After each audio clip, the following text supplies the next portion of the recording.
Olá pessoal, aqui é Erika Gorga, espero que todos estejam bem nessa quarentena forçada. Eu queria fazer uma reflexão aqui sobre essa tragédia que estamos passando e desde já me solidarizo com todos que perderam entes queridos nesta pandemia.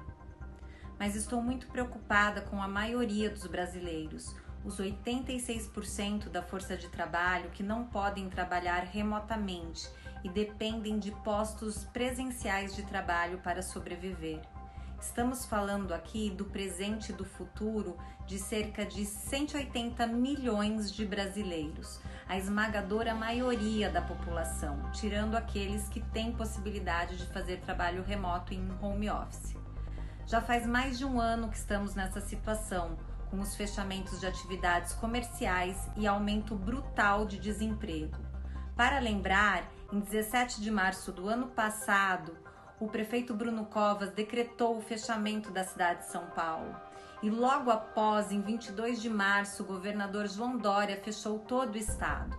Na época, havia 4 mortes registradas por Covid-19 no estado de São Paulo e a maioria esmagadora das cidades paulistas não tinha óbitos e nem casos confirmados. Esse fechamento precipitado do ano passado, quando existia plena capacidade hospitalar, foi justificado pela necessidade de preparação do sistema de saúde para evitar o colapso. Passou mais de um ano e prepararam mesmo o sistema de saúde? O estado de São Paulo e os municípios paulistas, é só checar os dados disponíveis, receberam cerca de 90 bilhões de reais para combater a pandemia. Quem não se lembra dos hospitais de campanha? Grandes obras com gastos de materiais, equipamentos, gastos com mão de obra. E quero lembrar aqui que poucos meses depois, os hospitais de campanha foram desmontados e fechados, quando os gestores acharam que a pandemia tinha terminado, apesar das múltiplas notícias de que boa parte do mundo já começava a enfrentar a segunda onda da pandemia. Agora, com o agravamento da situação no país, os mesmos governantes impuseram restrições ainda mais severas, com o fechamento de atividades comerciais, de escolas, proibição de circulação e até toque de recolher. E dizem que a única solução para a situação é o lockdown. Mas veja o que diz o médico presidente do Conselho Federal de Medicina em entrevista recente. Por mais que as pessoas digam que existe consenso na literatura em relação ao lockdown, por exemplo, não existe consenso na literatura em relação ao lockdown. Desculpe, mas não existe esse consenso. Não existem estudos que provam que o lockdown tem um efeito melhor do que a proteção dos vulneráveis, o uso de máscaras, o distanciamento social, enfim, medidas de restrição, preservando a liberdade das pessoas. Então, o Conselho Federal de Medicina, ele tem uma obrigação legal, Zé. Nós somos a entidade maior da medicina brasileira. Aliás, vários estudos científicos recentes que analisaram dados e compararam países que fizeram lockdown com países que não fizeram, demonstraram que os lockdowns não estão funcionando. O Peru, com o lockdown mais severo do mundo, chegou a atingir em setembro o maior número de mortes por milhão de habitantes. Inglaterra e Itália, que tiveram lockdowns estritos, têm mais mortes do que países do resto da Europa com menos restrições de circulação. Todos nós vimos as cenas na TV. Muito lockdown na Inglaterra e na Itália e muitas mortes. Na Espanha, a mesma coisa.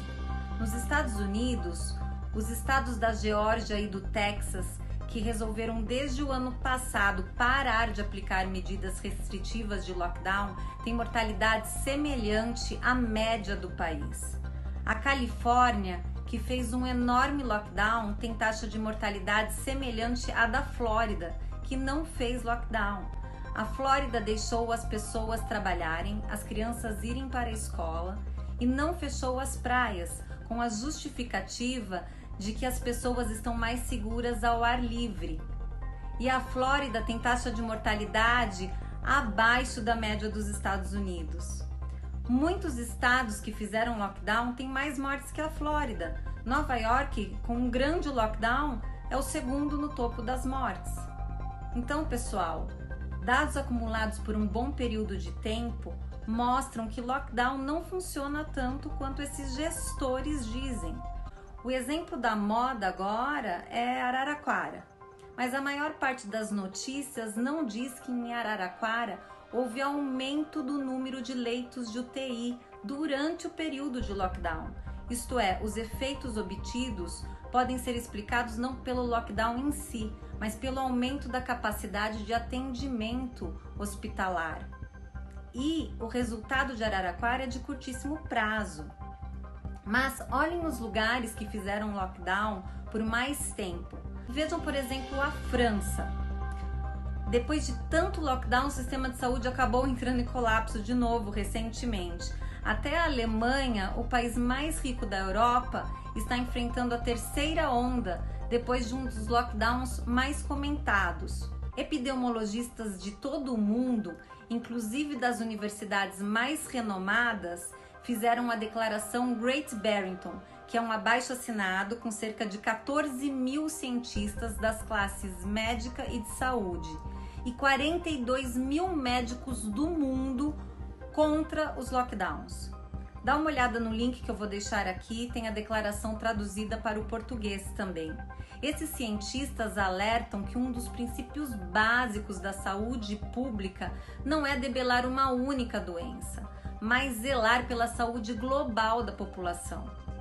Eles defendem que a estratégia de combate ao vírus com confinamento indiscriminado ou lockdown está produzindo danos colaterais devastadores, como queda dos índices de vacinação em geral, agravamento de outras doenças como as cardiovasculares e câncer, overdose de drogas, deterioração da saúde mental, suicídios e demência, aumento da fome, violência e abusos domésticos contra mulheres e crianças. Todos esses fatores também resultam em crescimento exponencial da mortalidade. Um relatório recente da Unicef reporta mortes de 228 mil crianças de até 5 anos no sul da Ásia, devido à falta de serviços usuais de saúde nos lockdowns. E qual é a realidade brasileira? Mais de 70% dos moradores de favelas já perderam metade da sua renda durante a pandemia. Sem trabalho, não conseguem ganhar dinheiro nem para comprar a própria comida. Moral da história: deixar tudo fechado vai gerar desemprego jamais visto na história, destruição de postos de trabalho e colocar milhões e milhões de brasileiros na pobreza e na miséria. É claro que a Covid-19 é uma tragédia, mas achar que o lockdown é a única solução vai aumentar a tragédia humanitária ainda mais. Temos que buscar alternativas para conter a disseminação do vírus e permitir que as pessoas trabalhem e retomem as suas vidas. Nesse processo que parece vai ser longo. Uma estratégia reconhecida internacionalmente é o isolamento dos doentes, dos vulneráveis, com a expansão da testagem e o uso de máscara. A abertura do comércio deve ser com um horário expandido para as compras.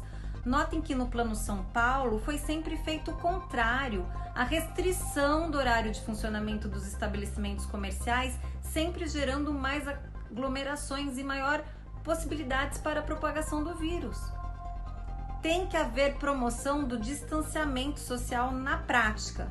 O transporte público deve circular com maior frequência e em maior número de veículos para evitar aglomerações. Mas o transporte público foi uma das maiores deficiências, uma das maiores fontes de propagação do vírus durante toda a pandemia, porque restringiram o número de veículos e o horário de circulação. Com gestão competente e equilibrada, é possível expandir a capacidade hospitalar. Nós não estamos defendendo aglomerações em festas clandestinas, baladas, mas a nossa preocupação aqui é com a maioria dos brasileiros que não tem condições de ficar em casa e precisa trabalhar para sobreviver.